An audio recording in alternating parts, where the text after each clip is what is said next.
It's supposed to be a safe haven, but looks more like the scene of a horror movie. This psychiatric hospital in Caracas is in darkness. They've been without electricity for the past year. There's light here, but the patients don't have any. No money, no light bulbs, no electricity. Venezuela's energy crisis and the collapse of its healthcare system haven't spared this hospital. Let's go. He's in isolation. Without the means to treat them, chronically ill patients are simply locked away. I don't get help. I haven't seen a single psychiatrist or psychologist. We're prisoners here, in this terrible place. Venezuela's hospitals are closed off to journalists. Most of the employees refuse to be filmed. We know what the government is capable of, so we'd rather not. Risk of reprisal. Peter is a union activist and he's not happy with the way things are. He's the one who snuck us in here in secret, under the cover of darkness.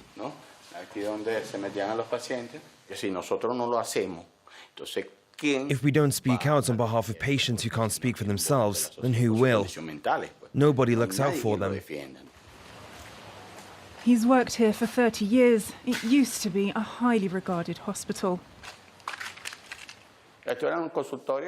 This is a consultation room where we see patients. This leak comes from the teenage psychiatry department, which is closed. The government has abandoned us. This hospital is falling apart.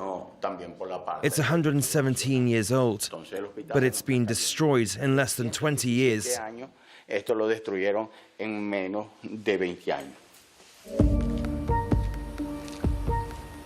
The asylum was designed for 200 patients, but now only houses 30. And the departments that haven't closed are barely functioning. Nothing works. There's no water in the toilets. Some beds don't have mattresses. There's no light. Look, no water. We do this because we believe in it. We end up loving them. We're here to meet the needs of our patients. Come in. Don't be scared. No, sweetie, we won't. Staff are paid less than €8 per month to do what is at times a dangerous job.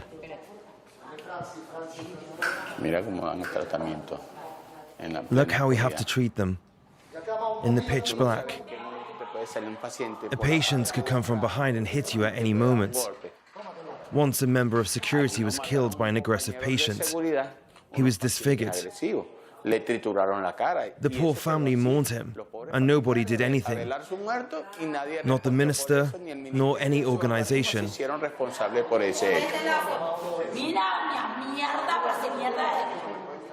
Where is Chavez? Where is Maduro?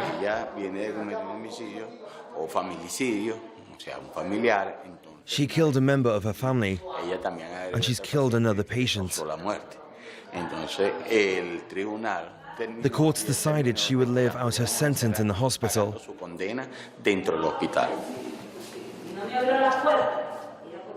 The kitchens are closed and the patients are malnourished.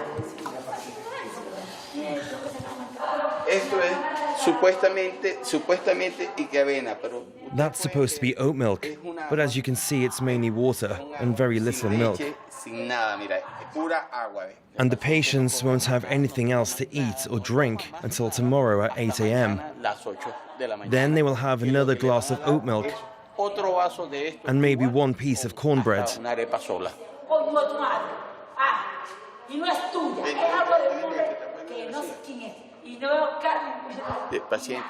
She's aggressive. Patients don't get the medicines they need, so they have constant meltdowns.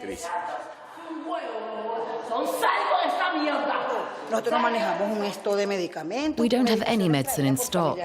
The patients' families bring them in, and we note the patient's name and keep the medicines for each patient.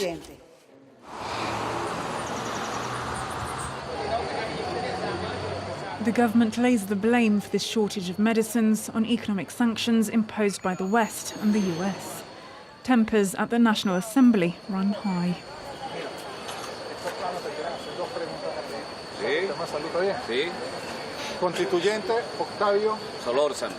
No es nada más que existe un bloqueo exprofeso contra Not only are we suffering from an intentional blockage of medications and products needed for our healthcare system, para el funcionamiento del sector salud, sino que además but when we try to get medicines from alternative markets, the price is 10 times higher than it should be.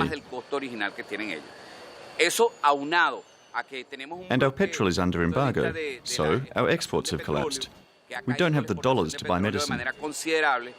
Tenemos una deficiencia de divisa para poder adquirir estos productos.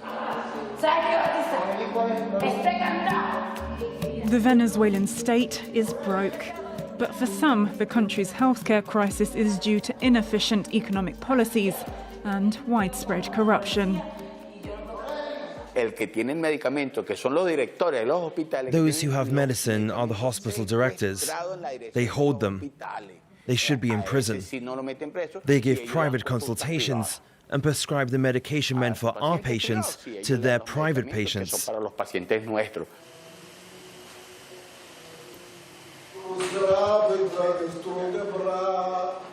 Day after day, the crisis worsens in Venezuela, and these patients are left shut away in the dark and forgotten about.